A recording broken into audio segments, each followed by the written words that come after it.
Welcome into Sportsgate. My name is Derek Clyburn, and I'm joined once again by John Felipe. John, how you doing today? I'm on cloud nine. I'm sure. Week 11 is in the books. We're coming off an amazing Carolina Panthers overtime win over the Atlanta Falcons. You can't ask for anything better than that. Colts on a bye week, so Panthers, we's all in with the Panthers this week. So, John, how you feeling about the win? I mean, it's just an incredible victory. And when you look at the context of where we were prior to this, we beat the Packers, which I guess they've maybe lessened in their prestige the last couple of weeks, but they were viewed as one of the top teams in the NFL like a couple of weeks ago. And we were able to beat them. And we were able to move on and we lost the Saints. And so people were very confused about us. To move on and have Bryce Young throw for 450 yards and 3 touchdowns and win, like, it's just it's it shows that we're going somewhere. There's a Mhm. positive trajectory. Like we are doing something. And I love to see it happen. I mean I feel as though uh early through Dave Canales' career, it'd be a couple of plays that would be the difference between him being a good coach or a bad coach.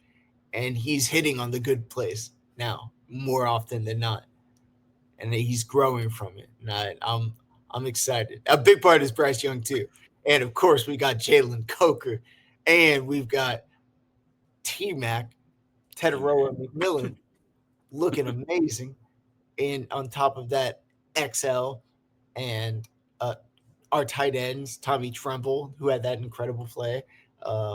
We have Jatavion Sanders. We have Mitchell Evans, who is routinely ranked as the top tight end in this class per Football Focus. We have a lot of good tools and pieces that are doing good. So I'm excited to see where we go. Yeah, man. It was a good game, man. I mean, early on, man, it was a little, it had Yeah, some the issues first half early on. it was like 7. I watched it again. The NFL like network or whatever, like they posted it on Facebook. Like the entire thing was just on Facebook, and I was Mhm. like, yeah, why not? I'll watch it again. And I Yeah. watched the entire thing again, and what I didn't realize is how many plays we were like this close to losing so many times. like like the fourth and ones that we didn't get, like the third and Yeah. tens that were converted that were like pulled back by the referees on Atlanta's side. Mhm. Like there was so many plays that could have changed the outcome of this game, and I'm just happy that what happened happened. But I will say, I still feel positive about this team going forward because, especially in the first half, there were so many offensive drives that were barely stopped. Fourth and ones. Bryce, after he got his ankle hurt, he just couldn't reach over, couldn't push off on his ankle. He would have Mhm. gotten that 9 times out of 10. Like a barely missed touchdown by T Mac. Like there were so many plays that would have changed the outcome of the game. So I'm not afraid. Like I think I'm more happy based off of the way that we scored the points and the way that we played rather than the win. That's what makes me excited for the future because sometimes you'll be like, yeah, we're winning, but I don't know how. Yeah. Like, Yeah. yeah, and Definitely some teams like that. exactly like the Jaguars of previous years. but This year, really. the Panthers are actually growing, and you can see the areas in which they're growing, and it makes me feel like optimistic that we at least have a shot. Are we going to win? Who knows? But I Yeah. think we have at least a shot. Right, right. And like we said, man, the Panthers, they were down 21-10 in the first half. I mean, the Falcons, man, Bijan Robinson and Drake London, they had really good games in the first half. I mean, Bijan Robinson, I just his the way he runs the ball is just so fun to watch. Even though you're rooting against him because you're rooting for the Panthers, but you're just like, man, this dude right here, he's just some of these runs are just incredible to watch. And then like Right. Drake London, he was getting open a lot, so that was what they dealt with in the first half. But I thought that the Panthers, I mean, in the second half, it showed a lot of resolve, a lot of resiliency, a lot of toughness to come back the way they did after like a struggle after they struggled in the first half, especially defensively. Um, and then like seeing Bryce Young come back in the game after he rolled his ankle too, that was great to see because we didn't know if he Dude, was going he's a to come back. warrior, man. Yeah, He really is. Like he hobbled into the post game press conference. Like he he fought through it. His ankle did not feel good. yeah, for sure, for sure. And like I said, like they came out when had a touchdown drive on the first possession in the second half, to set the tone for the second half, and then a lot of things happened, different things. It gave them some momentum going into the second half. But what were you thought? What did you think the adjustments was from the first half to the second half, like offensively and defensively? Yeah. It's difficult to say. I think, especially on the defense, they did a fantastic job of if Bijan is going to be the special talent he is, just stop him where you can. Just focus on the fundamentals. Don't get aggressive. And miss him and Hmm. have him fly by. And I think I think that's what Dave Canales was is saying about that, and it seemed to work. He was much more successful in the first half than he was in the second. And then Michael Penix Jr., which that sucks that he's hurt again. Dude, that I sucks. feel bad for I'm like it's funny. I'm telling Jenna like, dang, that's not how I want to win. I want to win with like their best and us just being our best. Yeah. Like it's just depressing when you see like bad things happen to teams like that. Cause that's Hmm. what is third ACL tear. Yeah, yeah, that's tough. It's hard to recover from for sure. Yeah, dude. Yeah. Yeah. But I'm excited to see what the Panthers can do going forward. I think we have so much potential if we just work in tandem. That's what matters. That's why teams come from nowhere because they work in tandem. That's the 2015 Panthers. That's the Commanders last year. Like it's just working in tandem and flowing at the right time and understanding what your goal is of your offense or defense. That's really what it is, and that's what people kind of fail to see sometimes with coaching. It's like, oh, who's the good coach? It's not like, oh, whose scheme is better. Everyone has so many different schemes. They know what's going on. Like nobody like is dumb that's an offensive coordinator. It's more about how do you flow? How do you put the next step in front of the other and react to your opponent? It's the play calling. Hmm. It's the way that you do it, the execution. And Dave Canales is showing that he is very adaptive and can do that, and he's great at doing that. And I think that's what makes a great coach. Absolutely. But yeah, the Panthers, I mean, they played well, really well in the second half. I thought. One thing I do want to say is as far as like Bryce Young and this is ability to show like bounce back from when he's down or when he's when the pressure's on him, he just the way he changes his game and the way he ups his game to the level he played at. It was great to see. I think we said last week like we expected like Bryce Young to have a great bounce back game in this game after the way they played against the Saints last week. Because we were kind of down on the way he played and what we saw so from the Yeah, offense, and then for against them the Saints. yeah, exactly, for them to bounce back, it was great to see. I still want to see like them start better. I always say the opening drive. The opening drive is always great. Like the opening game script, always great. Go down the field. And after that, it feel like the offense stalls a little bit. But we just want to see consistency, like throughout the first half, so they won't have to be down all the time in the first half. But as far as the game goes, like Bryce Young, like you said, he threw for like 448 yards, That's right. 3 touchdowns. I mean, I think 317 of those yards were in the second half that he threw. So Yeah, it's I mean, substantially more in the second half than the first. absolutely, and it was a franchise record. He set the franchise record for the most passing yards by a And he beat quarterback for the Cam Newton. Panthers. And Yeah. it was Cam Newton in his rookie year, his second game. Oh man, I remember that game like it was yesterday too. Yeah, dude, so do I, dude. That's like like my childhood right there. Yeah, for sure, for sure. This is the excitement level we had back in the day when Cam first came in was Yeah, amazing. exactly. Yeah. Yeah. But I really liked how aggressive the Panthers were throwing the ball like downfield. Getting because like in the past, it was the offense they rely heavily on the run game most times, and the run game was kind Yeah. of like stifled in this game. So Yeah, I think Rico got 45 yards rushing, but also mhm, contributed to one of the most important plays of the game in the end. absolutely, absolutely. I mean, he was great in the out the backfield, catching balls, Yep. making yards out of the catch. So he had some really good things. Also, um.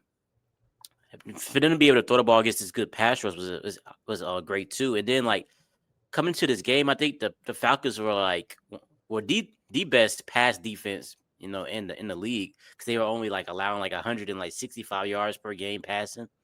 So Mhm. the Panthers do 448, so that's significantly more than what Yeah. they allowed.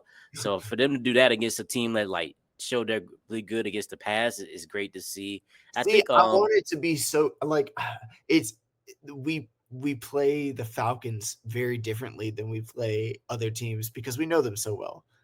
yeah. And so I want to see it. It's really going to be like, what can we be at this Monday night football game against the 49ers in San Francisco? Yeah, for sure. You want to see, translate to the other games, not just the Falcons or Yeah, division opponents or yeah, whatever. Yeah, for sure. But Bryce Young, I mean, he threw to like what 9 different receivers. I mean, I think I think he had 10 passes or over 15 yards in this game, and yeah. he had great game. They had great games from T His Mac his and deep field passing game was definitely much better than it was in prior weeks, and I think a lot had to do with the play calling as well. yeah, yeah, for sure. And you talked about that in the past, like Dave Canales being able to adjust and being able to Yeah. the process. You talk about the process a lot, but like how did they really get the offense going? What do you think was the you know tipping point as far as like them finding a rhythm and flow? Okay. So in terms of Dave Canales he's very regimented in a lot of ways. He's trying to get a flow going on offense. Couple seconds, couple seconds, couple seconds, and before you know it, you're on the other side of the field. Kind of like Pete Carroll's Seattle offense did that quick, thing with Russell Wilson, and then Russell Wilson can sometimes make a special play. But Dave Canales is expanding that and letting Bryce cook. Like there was the whole let Russ cook movement in Seattle Yeah, a couple years back. Like he's expanding that, and now he's also integrating let Bryce cook in at the same time. And so he's trying to ride it, minimize mistakes, no mistakes, keep it where we're winning the turnover battle, and then let Bryce cook. And I think it's all about finding what you have. Is Bryce the biggest, strongest guy? No. If he's falling down and is throwing it, he's not going to have the arm strength to just flick it to where he actually wants it to go. It could be an interception, you know. But there's a certain amount of risk that you take when you're trying to make these chunk plays.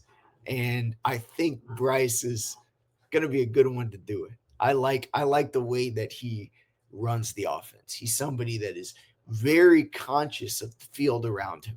He's aware of his space and he just makes things happen. yeah, for sure. And I think like I mean they have great weapons. I mean T Mac, like you said, what he had 2 touchdowns, over 100 yards, 130 Yep. yards. Receiving. I mean he's what 6 in the league right now in receiving yards like altogether. So I mean that's great. Wild. And and then like he is able to get he had his probably his best game as a Carolina Panther. 4 Yeah. catches for Besides 83 the yards and a Jets touchdown. game. Yeah. That deep pass that Bryce had to him, the 38-yard pass, Oh, I it think it was was 36-yard beautiful. pass. It was Oh man, beautiful. yeah, man, it was awesome, amazing to see. And then the route, I mean, the route he ran was really good too. Like for him, He you does a know, great job of that's what I was saying the last week. Like he is like a train. If he can get wound up, so it was him going boo, boo, boo, boo, boo, boo, boo, and wounding up, and then he can do just a little cut and then move. But he knows he's not going to cut, so he never loses the speed. And he's just right? running past him. And they don't want to tackle this big old dude going full speed. You know what I mean? Like Yeah, that's how they need to use him. Maybe they listen to our podcast, Eric. maybe so. But yeah, man, and it is some of the things that we talked about too about getting him the ball like in space and like on shorter passes so he could be able to run after the catch Yeah, and that's right. different things like that. He made a couple So of good plays after the catch as well. absolutely. But yeah, I mean, a lot of guys that stepped up. Tommy Trimble had a big catch in the what was that overtime? Yep. I mean, probably the biggest play of the game right there. I thought like Jalen Coker, your guy, you know, he had some good catches, had some good plays, you know. I mean, key A lot of plays. different He had people that stepped up. 2-point conversion. If we didn't get that, we lose the game. That's the key. Yeah, exactly. But just the poise that Bryce had like during these moments and be able to lead his team was great. I want to show some of the a few of the plays that Bryce had during some of this game. I mean, he had some nice throws, and we're gonna go through some of them real quick. You know, it feels like they're moving like in the right direction as far as like the offense. It's just about them I meeting. 100% think that's the truth. Like the coaching staff, the front office, Dan Morgan. I mean, he is knocking these draft classes out of the park. Like looking back at what he's drafted and what he's done, how he's traded. I mean, we got a 4th-round pick for Adam Thielen who has 7 catches. Like it's the thing is Jalen Coker isn't the biggest, strongest, fastest guy, but he just gets it. He just gets Mhm. where he needs, and he has plus athleticism. He's not the biggest or strongest or fastest, but he's smart and he has like some of it, you know. It's just Yeah, perfect. It's a yeah. perfect storm. And there goes that throw to the Xavier Leggett. Yep. I Yeah, that mean, tutty. like I said, and he was just spreading around. Like I think people always talk about Bryce Young being like the ultimate point guard, just being able to spread around and get That's to right. your weapons in the right spots, and you know he does that well as well. So yeah, I mean, that right there is a key play right there. The Xavier Leggett. Yep. Um, Ooh. and this play right here, T-Mac was able to, you know, Oh man, that catch was that and the beginning he of the run after second the half, catch. correct? That was the beginning of the second half when we were just coming back out the field. That was, We just came back out I think that was the play that got him in field goal range going into halftime. Remember? there was one T-Mac one that he had a substantial yak, and it was just a catch and run that turned into 36 yards, and it was just after halftime. That's what the one I'm thinking about. Okay.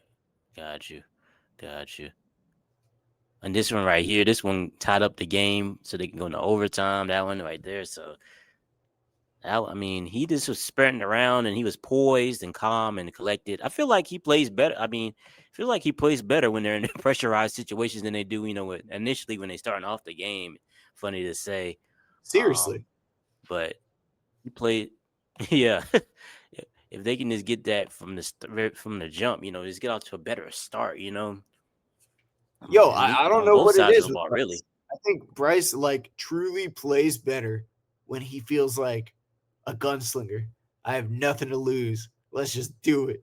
Like, and he just plays, and you see the cold-blooded look in his eyes, and he's just like, ha, ah, like he's an assassin out there. Yeah, definitely. But talk about the guys that stepped up on defense in the second half because it's definitely the defense played much better. Yeah. I mean they allowed 21 points and then they only surrendered. What was it? How many points was it in the second half? Like 6, I suppose. 6 points in the second half. So I mean, It's let's talk about what 27. you saw from the defense. Yeah. Yeah. I I think To be honest, I was impressed a lot by our linebackers. Trevin Wallace, our guy that's like our green dot guy, our rookie from last year. He wasn't playing, and Christian Rosenboom was playing with uh, Shad Shadlin, I believe his name is. Is somebody that had been on our practice squad for quite a while, and homeboy stepped up. He stepped up. I have to give it to him. Like he stopped a lot of passes, especially against Drake London when he was on third down, like crossing, he would hit him in the middle, and then Drake would just stop, like even wanting to go through. So I think he did a good job being the enforcer. I don't know if he could be a long term option. I'm not saying that like he couldn't, but I don't know that he could. But he definitely worked out like that specific role at that time, considering what the uh, Falcons were playing. But yeah, I feel as though the second half defense was substantially better than the first. They needed to stop Bijan, which they could not do in the first half. Second half, they were much more successful. And I think it did come down to will a little bit. And not only will, but execution, the will to execute the game plan. And so I think they're once they've kind of reconciled, like, okay, this is what we're trying to do, this is why, and look, we're losing because we're not doing that. I think they came like together and kind of figured it out as a unit. Yeah, for sure. And I think the one thing the Panthers do a good job of is finding like, guys like gems, like hidden gems, like guys, undrafted guys. Yeah. Corey Thornton, I mean, he was one of the guys that's had like a pretty good game in this He had game, a huge impact in that last drive, the last two drives, stopping plays. He did a fantastic job. Yeah. And like I said, he's an undrafted guy, right? Someone that, is under the Rookie radar too. and someone This who, is his first yep. year. Yeah, man. So for him to step up like that and like those big moments, it's always great to see. I mean, the Panthers do a good job of finding those guys like that can contribute in like key moments and Like just my coaching them up in that way. Yeah, man, man. like my dude who was Yeah. also drafted free agent. Jalen Coke. Yeah. But Bryce Young, I mean, that was his 10th game-winning drive of his career and at 12 wins in his career. So I think that's the Wild. most by a quarterback since he entered the league. So It is since I mean, 23. Yeah. yeah, so it's like over guys like Josh Allen and Patrick Patrick Mahomes and Mahomes. Yep. Yeah. Lamar and all them. Like think about all the great guys that's in the league. He has more game-winning drives since he entered the Which league. So I don't get delusional from things like that. Like I mean that makes me happy, but it's a yeah, lot of the time because we just had inferior he teams. just yeah. But it does show Bryce took us over the top. You know, Yeah. like Yeah, he I has that clutch gene. exactly. He's got that it factor that you just know you're in it if he's there. And I like guys like Patrick Mahomes and Josh Allen. If they weren't winning by so much, they probably would have had more like game winning drives. But it's awesome to see that Bryce is even in the conversation. Yeah, definitely, definitely. I think another player that stood out in this game was Nick Scott. I think I saw like one play that I really wanted to show when I was looking at some different highlights and different things. So I wanted to show this one highlight that he had. It was like this run stuff he had. I mean, it was amazing. Um, Dude's but good. Nick Scorton, just talk about like what are you seeing from him this season? Like as a rookie, being able to impact the game in different ways. Constant growth, just better and better every week. Seriously. And he's just relentless with his pressure. Like he is somebody that's just gonna go at 100 at all times. And I love him for it. Like I watching Nick Scorton play, I'm just like, oh, we got a real gem.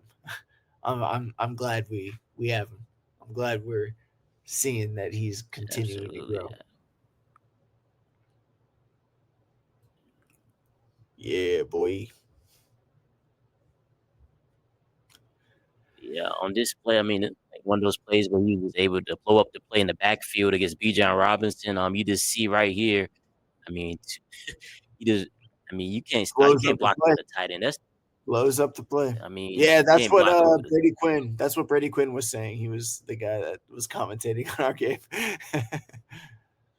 Yeah. I mean, that's ridiculous. You got to get him more help, but he just blows out the play. I mean, that's a critical play too, like in the fourth quarter, and that's just one of the plays he made. I mean, but Dog, he looks he so stands good out doing on the field. I mean, you gotta like. I don't know if you follow NFL fashion advice, but like that dude on Twitter, Hmm. he just dissects NFL uniforms and like makes like the best. Like, this is how you look drippy. This is how you look not so drippy. And Yeah, he would be a fan of Nick Scorton's get up over there with the half sleeves, dog, and the pad shelves looking a little short, so yeah, you can show the muscle a little bit with the half sleeves, dog. yeah. Man, Nick Scorton looks like a dog out there. You look good, you play good. I'm just saying. Yes, sir. But yeah, that was just one of the plays that I wanted to show. But this guy stepping up all over this defense. Like I said, I mean, of course you got J.C. Horn and Derek Brown, those different dudes like that. I mean, the two best players. I mean, everybody's doing their job. I feel like, especially after that first half where the offense, Falcons offense kind of got going, but defense was able to step up in the second half and make the winning plays that they needed. So that was good. But yeah, man, the Panthers, they moved to 6-5 on the season, only a half game out of first place in the NFC South. Wild. Um, and they played the Buccaneers twice. So I mean, it's all ahead of them. I mean, it's all ahead of them. It's in their hands at this point. I think this game against the 49ers on Monday Night Football is going to tell a lot about who we really are. If we lose, but we played like close, I'll be very excited. I wouldn't even be mad if we lost. I just want to see what team we really are. Yep. Primetime football. You want your team to show up, and play like they belong. You know what I'm saying? Like the last week wasn't a fluke, and they consistent football from week to week. Yeah. And I think they also swept the Falcons, which is always good. That was nice. I appreciate it. I liked that. Yeah, and that was the first time they did that since 2013. So I mean, that's significant. Which is wild. We didn't even do it our Super Bowl year. Our one loss was to the Falcons. Yeah, that's wild. But they had a pretty good team back then. Matt Ryan and Julio Jones. Yeah, the next year they were the Super Bowl team. Yeah. Yeah, so I mean, they had a high-powered offense back then, so it was pretty tough to meet them twice. But yeah, man, you can pretty much say they got the Falcons number right now. But yeah, it's a very good game from the Panthers, a bounce back game after the last week's game against the Saints, because we don't know what that was. We don't want to see that version of the team anymore. I mean, but to see that they were able to. They don't even know what it is. They've shot out of their memory. What Saints game? Yeah. Dave Canales could barely explain it when he was talking about it. He didn't know what was going on as well. He was like, I don't know what happened in that game, but we just got to. He was saying we had a good strong week of practice, but it just didn't come down to execution. And I mean, what do you do there? Yeah, for sure. There's this one graphic I have for Bryce Young, just to talk about more of the game he had. Look at that. That's beautiful. Look at his passing chart. I mean, all those green dots, and this how he's spreading the ball around like all over the field. And the tutties look nice too. Yeah, for sure. That XL tutty, that long one. Yeah. Oh yeah, right there. I was saying earlier how he completed 10 of his 15 passes, downfield passes of 10 plus air yards, for 212 yards and 2 touchdowns. It says he completed 15 of his 20 passes in rhythm, which means between 2.5 and 4 seconds. I've heard that statistic. Yeah. Yeah, so I think they said it's the second most by any player this season. Any quarterback this season. So Yeah. it's It significant. was just a beautiful marriage of Dave Canales' offense and getting the momentum going, and Bryce just executing. And of course, our offensive weapons. Absolutely, absolutely. But we talked about this a little bit earlier. We talked about how Rico Dowdle, he saw something in the game where he Yeah. was trying to get his coaching staff attention and let them know about it. And then we was talking about basically going to what you thought about that. As I pick up, pi pull up the clip. Yeah. No, honestly, I thought it was like the coolest thing ever. In his mic'd up clip, it showed that Rico Dowdle was asking, hey, I know this defense. It's going to go a certain way in which the play that I'm open on a screen is going to work perfectly.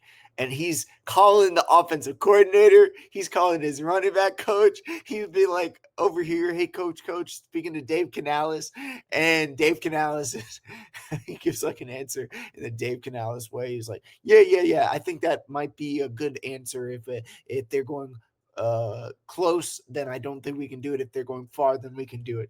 Like Dave Canales is like actually dissecting it. The other guys are just like, oh yeah, we'll do it. But they actually did it, and it turned into a would-be touchdown if homeboy didn't barely step out of bounds. Oh, here we go.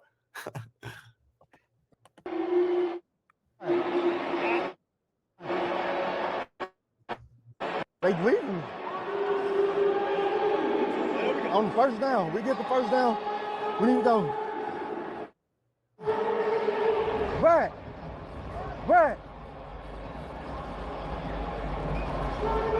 We get the first. We go. It's there. I promise. Oh, it's there. Oh. Thomas. We get the. Yeah. Now I get down. You got timeout. Yeah. If they're playing back, Yeah. if they're still mucking up, I don't like it. Bet. Young is in the gun. Dowdle left hip. Blitz off the edge. Young checks down to Dowdle. Oh, like, you proved it right. Let's say that. Go! Go! I told you! I love it. Go! Initially, they Brad's pointed like, backwards listen. like he stepped out. We'll get another look, and I think he did step out. All right. What they talking about? 3rd and goal from the 12. Young looking around, looking. He'll take off and run. Now throws to the end zone.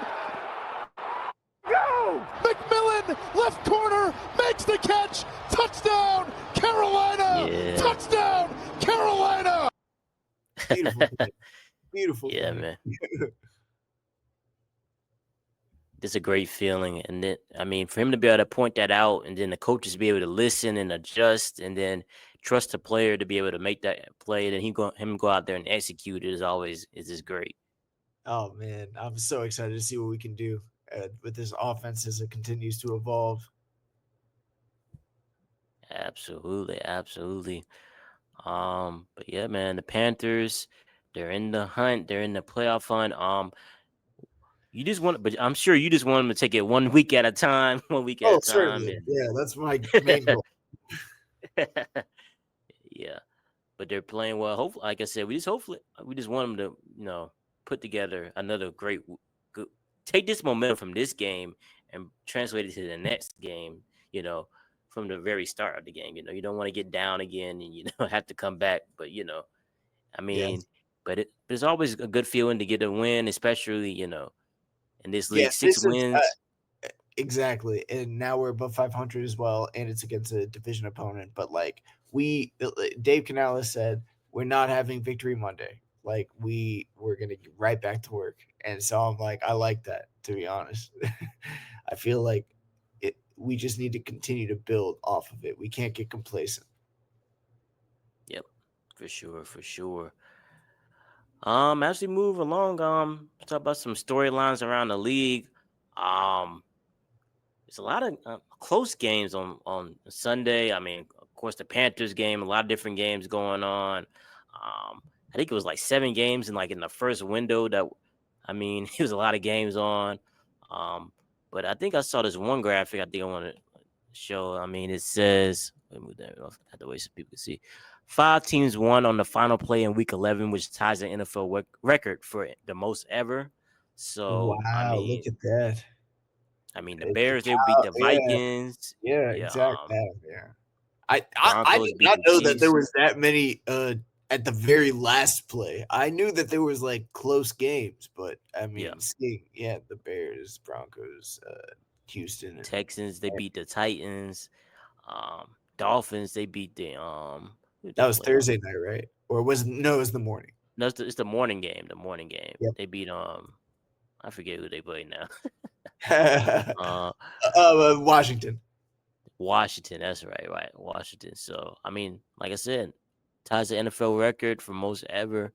I mean, it's a pretty good. I mean, it's some good games throughout the day. I would say. But one thing I want to start off with, as far as like the storylines, Myles Garrett, man, this dude. I mean, he's been playing incredible.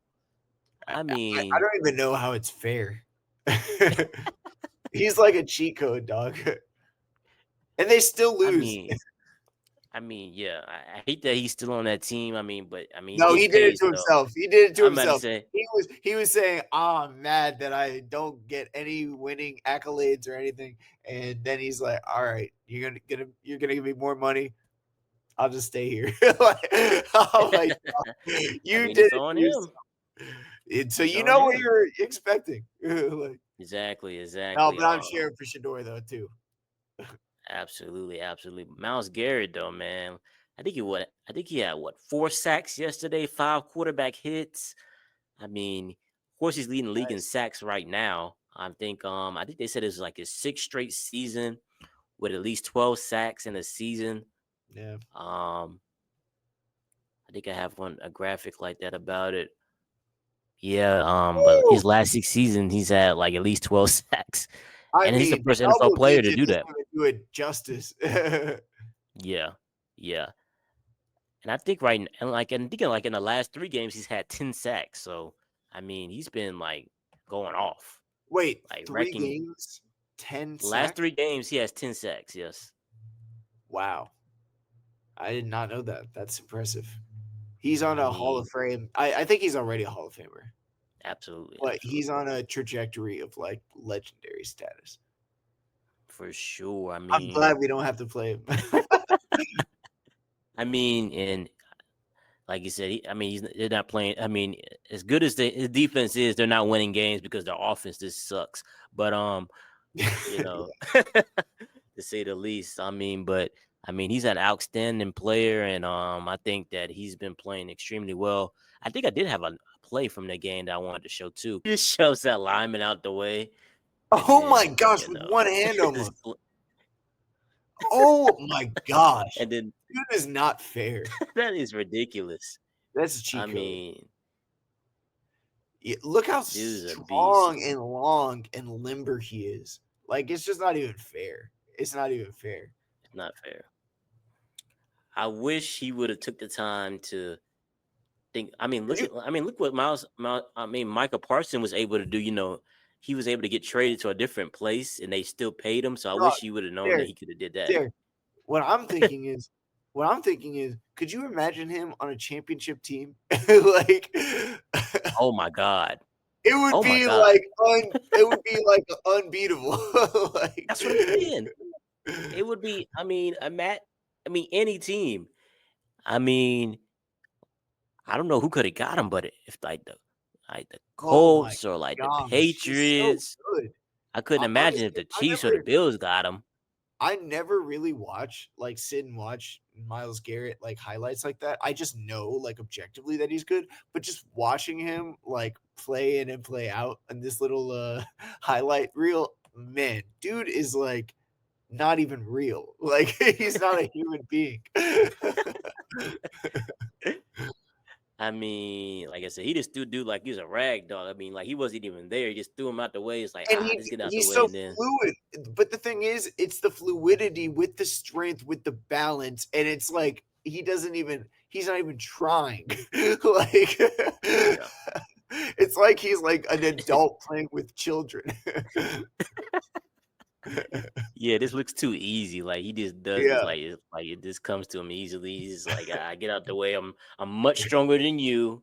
I'm just gonna get to the quarterback. And You then ain't like, stopping me. and then like he'll take some plays off probably, and like he'll hit like softly and look, be like, "You really want to do this? I know, I can beat you." And then they'll be like, "Yeah, you're right," and it just go down.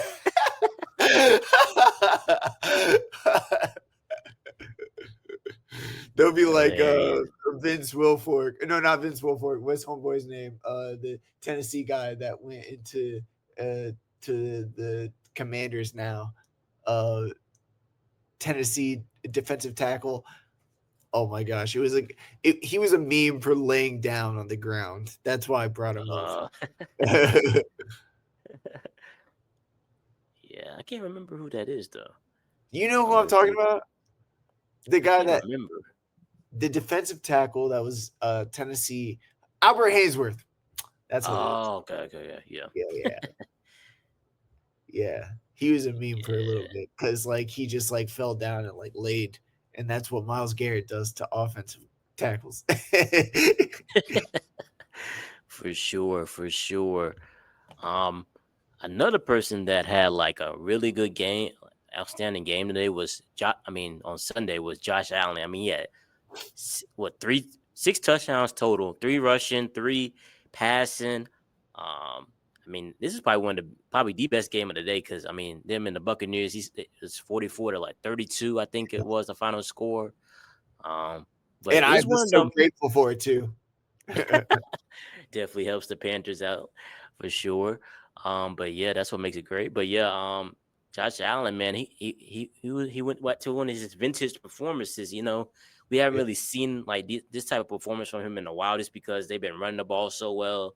They try to take like some of the pressure off him so he doesn't have to do as much. But when he does it, I mean, you just see how great he can be when he's able to put that Superman cape and become extra aggressive, throwing the football and running and making all types of different plays. Best. I mean, he has the highest upside of any quarterback in the NFL. Highest upside. Absolutely. You know, like I would, if his ceiling is still rising, I would rather have him over Patrick Mahomes even, you know. Yeah. I mean, just because he's able to do everything on the field and his rushing ability and his arm, probably got the best arm in the league, you know what I'm saying? So, I mean, he's great. I think, and then there's one stat, he's the only player in the Super Bowl era to have 6 touchdowns. So, like 3 rushing and 3 passing, like since 1966. And he's the only player, like he's done it twice since then too. So he's the only player to do that. So I mean, he's 1-on-1 in that, you know, type of where he's able to impact the game with his rushing and passing in that way. So I mean, but a much needed win for the Bills because, like I said, the AFC standings are crazy. I mean, I think about it, like I think like the Patriots are leading that division right now. They're 9-2. Wild. And the Bills are 7-3. So it's like, man. I mean, so they need these wins, I mean, to stack up so they can get back in the division hunt. Or imagine this, if like the Chiefs, the Bills, and like the Ravens are like the away teams in the first round, like in the division, the wild card round. Dude, that's the wildest part about it. That all these teams that everybody just assumed were going to be like the best guys, like who's going to be the best of the rest, is what everybody was thinking. Exactly. And instead, they're from the outside looking in. Both the Chiefs, the Bills, and the Ravens. Like, that's wild. It is crazy.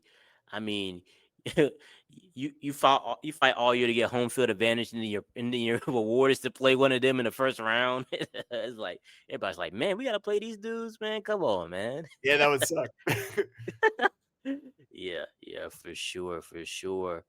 Another storyline. I mean, the Broncos beating the Chiefs, man.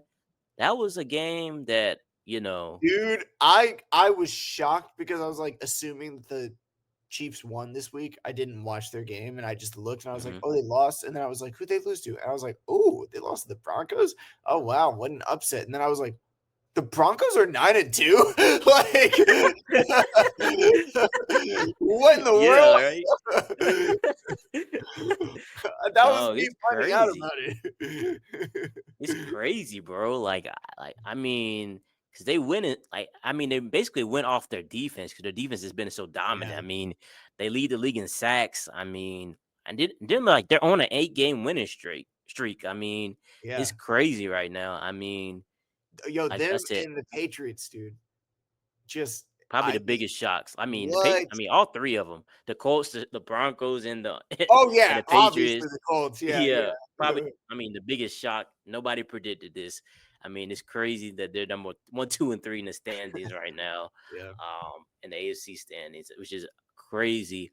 Um, I mean, they have like basically a stranglehold on the division. I mean, the Chiefs can kind of get back into it, but it's probably gonna be they probably have to go undefeated to win the division now. I mean, Which what's the is rest of the way? wild. I kept seeing a meme where it was like, have you seen that golf meme? It was like some it was either Tiger Woods or some like basic white dude, and then like a dude that was like dressed out to the nines, like smoking a cigar, and like he looks exuberant, and then people kept putting like the exuberant guy as the Chiefs, and it would be like 5-5, and then the low key person would be the Panthers 5-5, like to show we're the same level right now. Yeah. I was Oh like, man. whoa, dog, that's actually crazy that we're even in the same realm as the Chiefs. We must be doing good. Little did I know the Chiefs just sucked this year.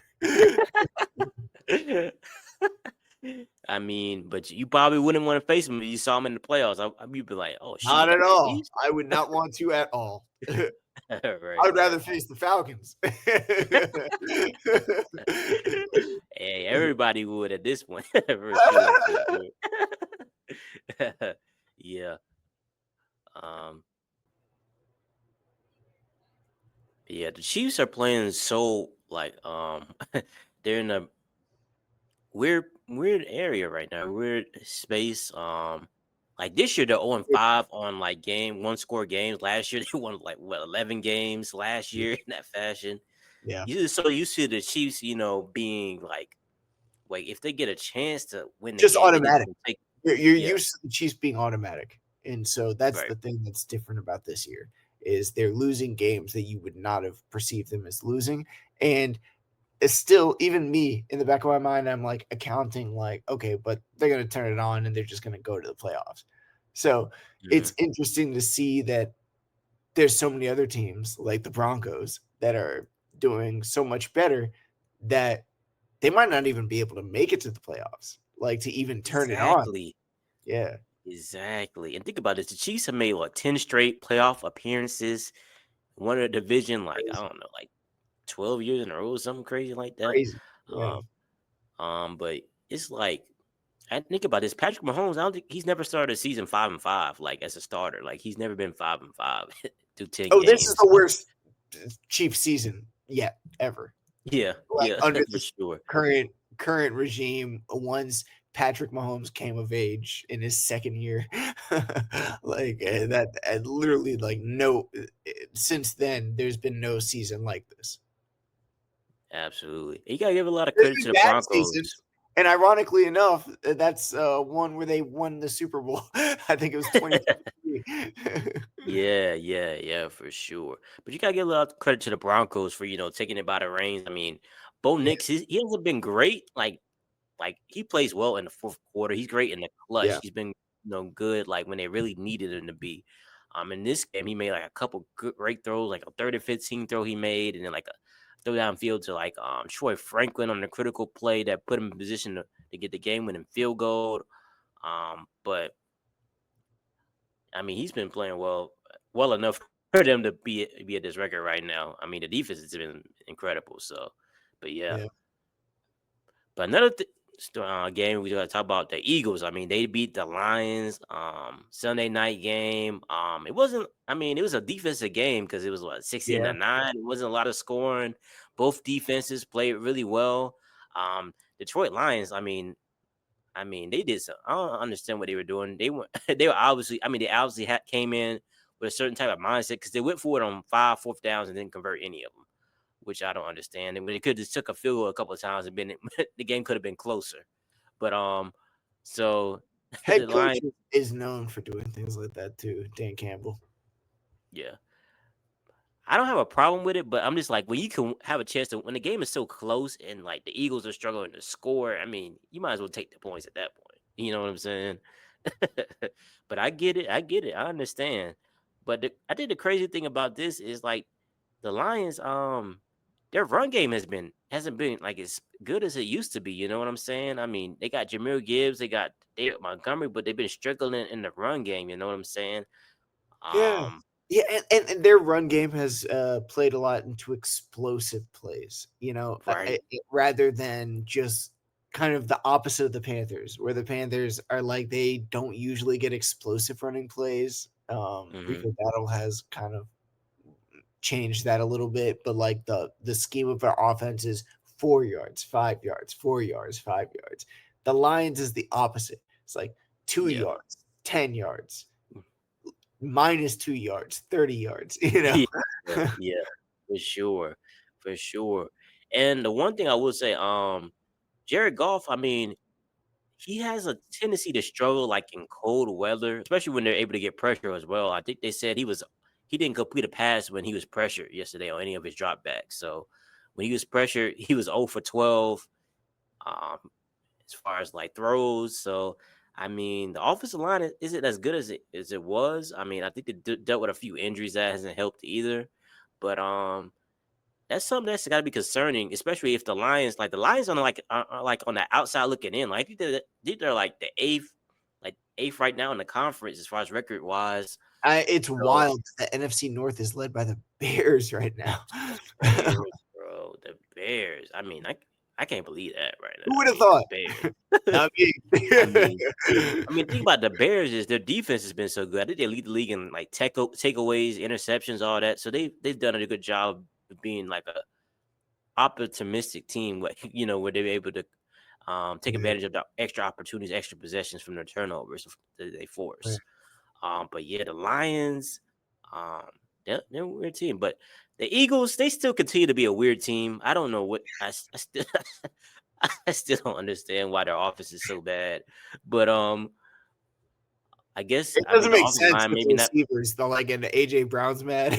Like, And the crazy thing, like they can never get going. Like both of like him and Devontae can never get going. Like both in the same game. Like AJ Brown had a better game this game, but Devontae had like one catch or something this game. that's So it was. wild. They have 2 elite premier receivers. That's wild. I mean, And they it's can't like get their both 2 of them favorite going. players too. Can you not scheme something for them? Exactly. It seems like to me the Eagles are trying to figure out each week what's the hardest way to win the game. You know what I'm saying? Yeah, Like, yo. LOL is the new can we not get show. AJ Brown and still win this game? Can we not get the ball to Devontae and still win this game? Can we you know, dink and dunk and win this game, score just enough points. Just That's enough the new game points. show. What's the hardest way to win this game? What's the hardest way to win this game? Yes, that's right, ladies and gentlemen.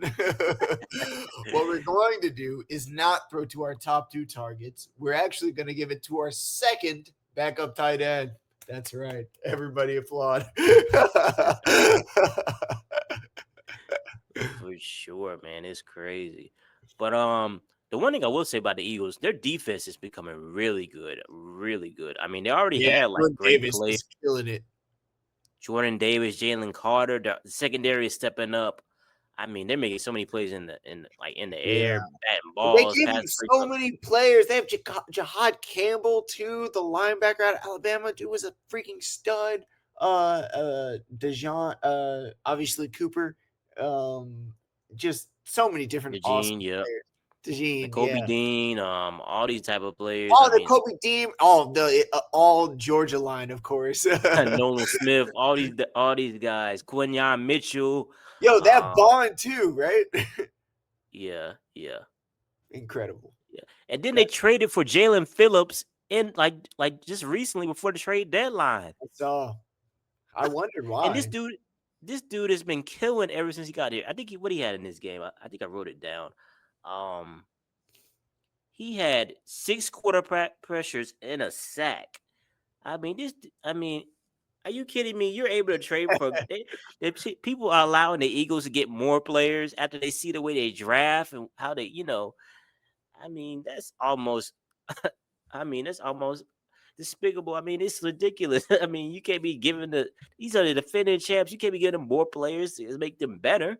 You know what I'm saying? But the defense is really good. And with the way the rest of the teams in the NFC are playing, not that they're not good, but their offenses are like weird. You know what I'm saying? Like the Yeah, Seahawks, inconsistent.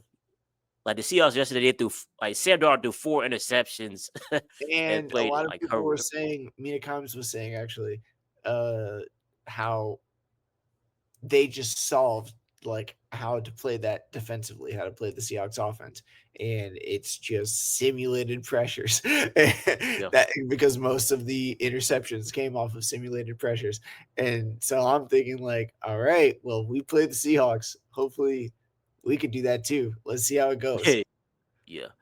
For sure. The one thing about the Seahawks is they like to throw the ball down the field. Like if they like to run the ball, which they're not very successful at, but I mean they had a little bit of success yesterday.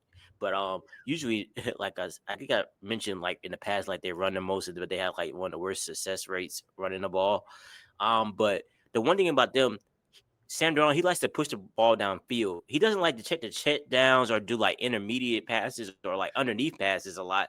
So when the Yeah. defense, when they take away that, and he's like, oh, what I do now? So now the defense is able to like get back there and like See, the thing about Sam Darnold is he does, and I love Sam, and he was a great guy for the Panthers. Like when he was there, like he was the utmost professional, but he does not have touch on his ball.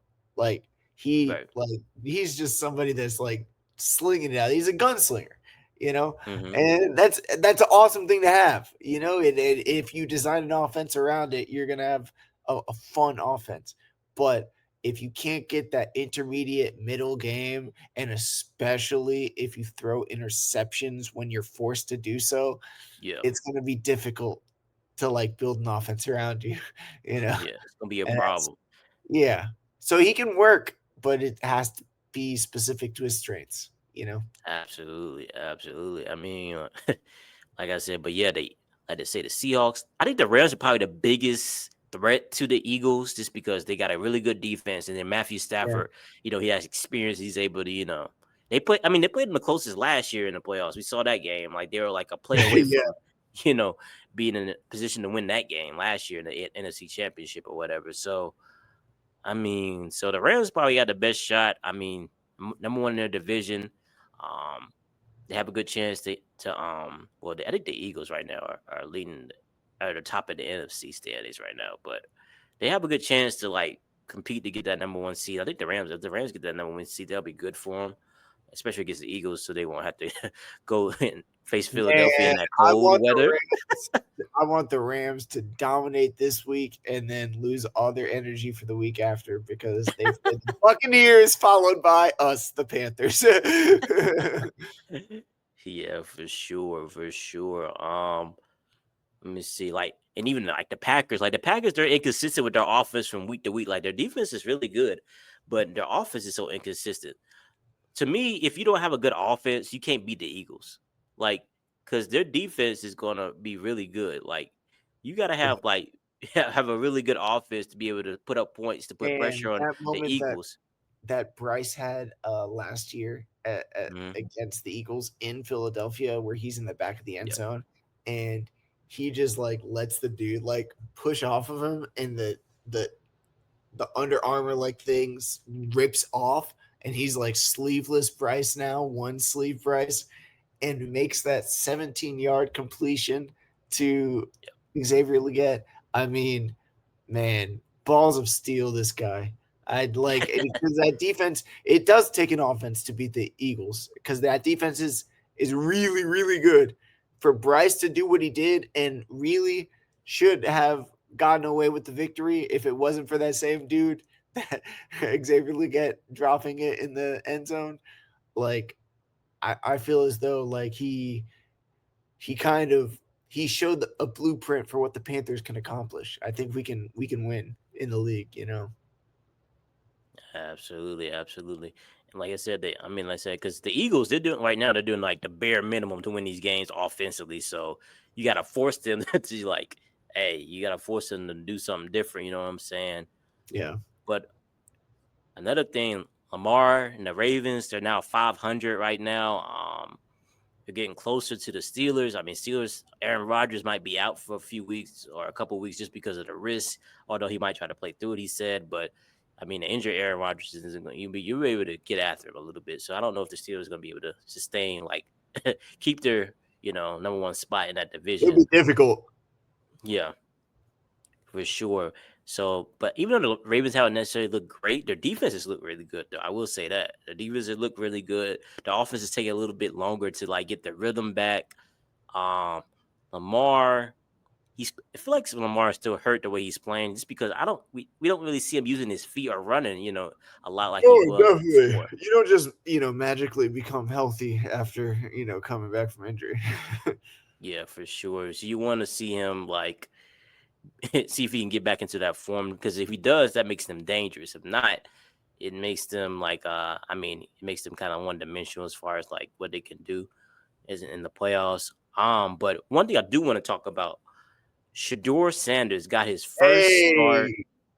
Well, not first start, but he came in the game. Yeah, no, he's about to do his first start. Yeah, but he came in the game. Dylan Gabriel, he went out with a concussion.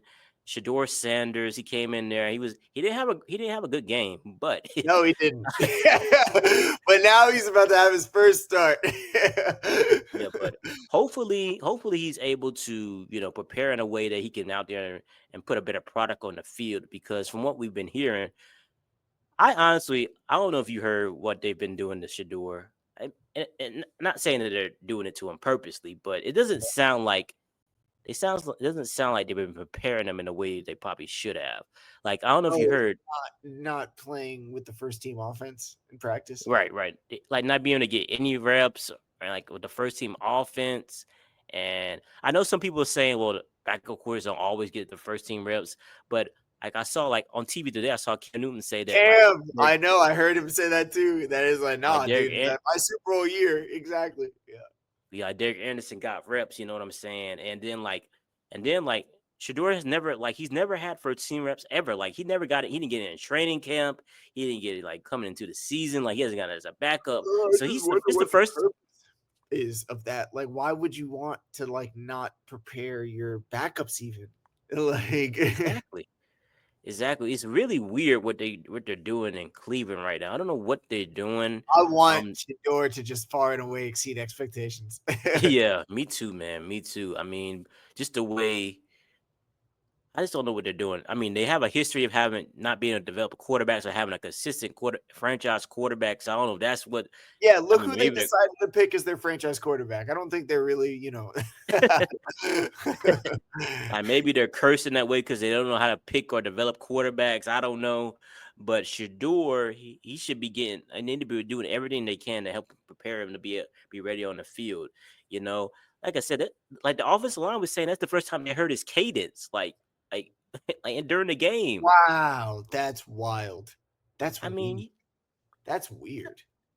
Like that's crazy. I didn't know all of that. I didn't know that like they specifically didn't even like hear his cadence. Like how would you not like want to like have a backup plan even? Exactly. That's it's a chance you play a violent game. There's a chance your quarterback may get injured. You know what I'm saying? Yeah, especially when you have 40-year-old Joe Flacco who's now starting for the Cincinnati Bengals. It's crazy to me, but hopefully Shedeur can get on the right track. He can develop some chemistry and rapport with his receivers and his offensive line, and hopefully he can produce better in this next game. I mean, they play the Raiders. The Raiders are not good, so he'll have plenty of opportunities to go out there and showcase himself. But hopefully, and in that game, they just played. That was a tough game for him to come into because the Ravens they play. That's a really good defense. Dude, it wasn't even. That's why I was like, oh yeah. Did he play poorly? Like no wonder. Obviously he did. Yeah, they really got after it. The exotic blitzes and pressures they were bringing, and then like the wide receivers were dropping passes and stuff. So it was weird. It was like I said, it was weird. But But now hopefully he's should the whole week. yeah. He's Yeah. got this. Yeah. I hope he plays well. But yeah, man, as we move along, just jump into do fantasy standouts and disappointments. John, like, how did your fantasy teams do this week? Actually, I won barely in picks up to make it 6 straight wins. I had 5 straight wins, and now it's 6 straight. That's funny because I think I have 6 straight losses. The total It opposite. picks up. Yeah. Yo, that's wild. That's hilarious. Though. I only got it because Jake Ferguson got 11 points rather than 12. Oh was yeah, close. yeah. Oh yeah, Jake Ferguson had a pretty good game last night. Or I Monday know. night. Yeah. Monday. Yeah. So yeah, that's always good. As far as like standouts for me, I would say Michael Wilson and Sean Tucker. I mean, those guys play really well, especially the last couple of weeks. I mean, they're people like I think both of his teams have been doing it. Arizona receiver and Buccaneers running back. Yeah. I mean, because their top dudes at the top of the positions are injured. Like Marvin Harrison Jr. is injured for the Cardinals. Bucky Irving's been injured for the Buccaneers. So those guys have been able to step into bigger roles with them while their players are injured. So that's I took advantage by picking them up, and they've been producing, man. Jacoby Brissett do like 57 passes like on Sunday. So 57. Yeah. Oh my So god. Michael Wilson had plenty of opportunities to That's wild. go out there 57 and catch the passes, balls. dog. Yeah, I think he had 13 catches or something crazy like that. So 13. How many Yeah. targets? he probably had like 15 or 16 targets. So So you caught most of them. All right. Still wild. yeah, so like I said, both of them have been standouts. Helped my team out. Not in the pickups league, but in the other leagues I've been doing pretty well. But but yeah, Chase Brown has actually been pretty good last couple of weeks. He's Household played better. name finally did something. He Yeah, did yeah. like 13 points this week, I think. Maybe 18. Yeah. I think he had 18 actually. Yeah, Yeah. that's what I'm not gonna do. But yeah. But as far as disappointments, Khalil Shakir, he's been playing. I mean, he's been bad the last couple of weeks, last 2 or 3 weeks actually. So after at first, like to start the season, he was having I wouldn't say this. First couple of games, I think he struggled, but then he went through his stretch where he had like double figures for like 4 or 5 weeks in a row or something like that. And I was like, okay, Khalil, but he's always been up and down, but I thought he was on a roll. It depends on the week. I think it depends on the game plan with him. Yeah. Because, Yeah, for the sure. Bills just randomly give like some dude that I've never heard of 20 fantasy points. They do things like that. And then bench their former almost first round pick, Keon Coleman. Yeah. It's crazy. 2 teams, Bears and Eagles receivers. I don't like them. Inconsistent. I don't like the offenses, bro. Like I said, the Eagles, 1 week, Devontae will have a good week. The other week, AJ Brown had a good week. But they never had a good week in both the same week. And then before that, they both were having bad weeks. But like a few weeks ago, before they went like on a bye or something like that. Yeah, I would say it's more likely that they both have a bad week than they both. Yeah, have a week. yeah, for sure. And then the Bears receivers, boy, and they'll still win too. That's for sure. It's crazy. I mean, and the Bears, dude, I have DJ Moore, and like he'll be incredible and then horrible. And I don't even know about Roma Dunze. Do you have any Roma Dunze stock? How's he doing? I don't know if I have Roma. I have DJ Moore, and I have DJ Moore. DJ Moore is up and down. Yeah. I know the one thing I was at a restaurant watching the games on Sunday, so like it had like all the games on, and like every time I looked over there, like dude was dropping passes, bro. I was like, I, w- I was like, what in the world? I was like, dog, DJ Moore dropping passes. I was like, golly. But Really? like the one, Wow. He's somebody I usually think of as short-handed. yeah, usually, but I don't know if it's this way the offense is going, but it's inconsistent, definitely. Like Caleb Williams, he's up and down. Maybe the chemistry isn't there. I know their run game has been like the focal point of their offense, which has helped them. Yeah. But the receivers have not been good for them, not consistent, like at all. So, and I'm like, the 1 week I start DJ Moore, he doesn't produce. I'm like, bro, come on, man. But yeah, I had to start him. Well, actually, I start him every week in Poach Dynasty, but I really had to start him this week because everybody was on bye for me. I mean, there's a lot of people on a bye this week. Yeah, Yeah. exactly. Or injured, injured or bye for Yeah. sure. But yeah, John, if you don't have any more disappointments or standouts, I think that'll be it for this segment. Obviously I have to give a shout out to who brought me over in fantasy this week. My dudes, B Money and T Mac. Thank you. You guys both had like 30 points. I love it. And honestly, it's funny because I had to start Bryce, like because Daniel Jones, who was the guy that I got as like a backup, ended up being really good. So I've been starting him, and he just happened to have a bye week, and that just happened to win me the game. So I think Bryce deserves second chance against the 49ers. Maybe Dave Canales has figured this offense out. We can throw the ball down the field. Let's see what we can do. Yeah. Gotta keep being aggressive offensively for sure. Yeah. But yeah, that goes our fantasy standouts and disappointments. We're week 12, man. I mean, like I said, this season is going by fast, man. We already in week 12. I mean, we playoff implications. We're about to start seeing people eliminated from the playoffs already. I'm sure. I mean, let's be honest. The Titans, Browns, Saints, all them dudes. Giants. Let's be honest. Giants, yeah, eliminated already, pretty much. Probably Washington, Arizona Cardinals. Yeah, the Falcons. Yeah, them too, and they don't have their pick this year, their first round pick this year. Dude, I'm sorry that you guys feel that pain. See, what I don't like is people that are like, yeah, that team's suffering. I don't like that at all. Because I remember when we did not have the number 1 overall pick, that was ours, rightfully. I feel bad for them.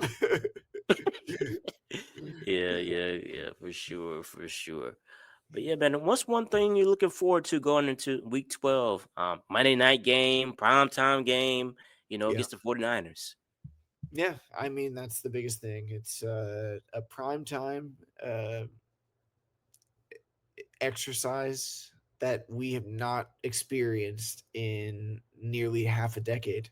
We really have not been in any meaningful games this late in the season in a very long time.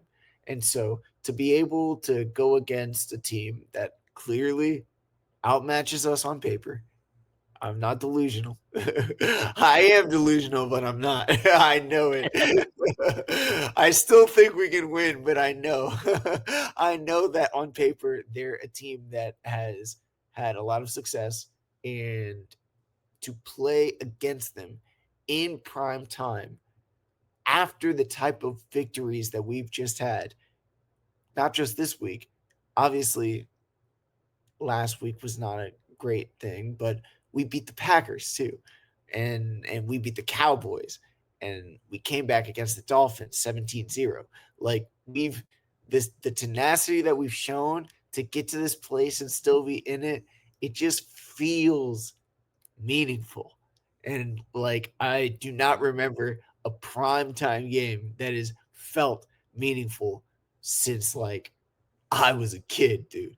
Like it's been a while. It like reminds me of like Monday Night Football 2013 with Cam against the Patriots. Mm-hmm. Like let's do this. Let's show them what we're made of.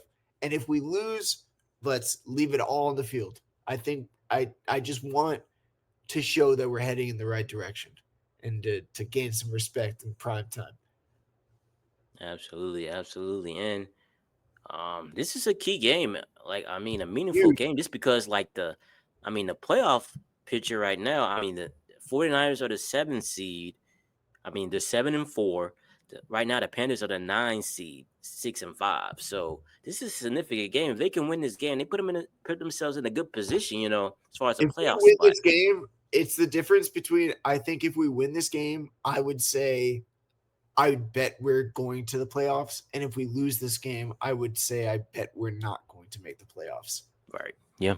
I'll say. Yeah, that's how significant it is. Yeah. Yeah.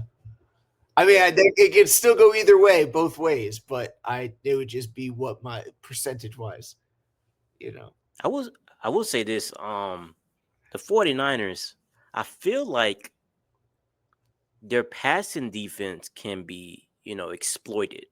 So the Panthers, I feel like you have to be aggressive throwing the ball downfield, like similar to where they were against the Falcons. Yeah. But they have to use that element of their offense. You know what I'm saying? I mean, don't abandon the running game, obviously, because Rico Dowdle can get going. But you want to have some balance and be able to, have the run set up the pass, and be able to, exploit mismatches and different things of that nature. But like I said, because I mean, T-Mac's playing well, Xavier Legette's playing well right now. You want to keep it going. I mean, go ahead, say it. Jalen Coger, yeah, for sure. And I mean, even like JT Sanders and Mitchell Evans, tight ends are playing well. So it's like Tommy Tremble, dog. Tommy Tremble. I mean, so it's like you got players that can, do some things, and you want to be able to take advantage of that. You don't want to be conservative. You don't want to play tight. I mean, you don't want to go. I mean, be ultra aggressive and be reckless, but you want to be able to unleash Bryce's. Let Bryce cook. Let Bryce cook. Yep, for sure. I feel like that. If Dave Canales continues to do that like he did last year, when there was nothing to lose, and I think he will. I suspect he will. I just hope, and I'm not putting this out like as this is a thing that's going to happen. It's not going to happen. There cannot be early turnovers in this 49ers game, because that will make Dave Canales turn back into conservative mode. And yes, it would not be fun for anybody. So that's not going to happen, but I'm just laying down the groundwork just to show like why we'll be successful, because we're not going to do that. Yeah, for sure. The Colts, they returned this week after a bye week. Unfortunately, like I wanted to do, the Patriots and the Broncos did not lose, so that's unfortunate. But anyways, but the Colts are still the 3 seed right now. I mean, they have a good chance. I mean, they have a good chance to be able to compete and get a number 1 seed or 2 seed. They played the Chiefs this week in a really huge game. I mean, this is actually a really big one. They've shown that they're beatable. Yes, the Chiefs have shown they're beatable, and the Chiefs really need this game to keep their playoff hopes alive. So I'm sure they're going to be chomping at the bit. They're going to be wanting to play well in this game, and when their backs are against the wall for the first time in a long time in the regular season, you know what I'm saying? So they're going to get their best shot. The Colts, I mean, like I said, I mean, they still obviously lead the league in points, and offense is playing well. Daniel Jones, I heard Tre'Davious Ward and some other guys defensively, like what's his name, Jalen Carlisle. Some guys are getting healthy, and they'll be able to play this week. They've been activated. You know what I'm saying? So that's good to hear. Ward, but you already know I don't want to. Yeah. But yeah, I mean, another week with Sauce Gardner, get to see what he can do, how well he's going to be used in the defense this week, and how he's going to be with a week, another week under his belt, learning the defense and different things of that nature. But I want to see what the defense does against Patrick Mahomes, because I think in the past, like Lou Anarumo, like he was one of the first coaches like to beat Patrick Mahomes in the playoffs. You know what I'm saying? Yeah. Once he became Patrick Mahomes, you know what I'm saying? Because that Bengals defense like really, stifled him like in that playoff run when the Bengals went to the Super Bowl. So he's had his number a little bit. I mean, so I want to see what he cooks up as far as like the defense's coverages and schemes that he comes up with to disrupt Patrick Mahomes in the offense.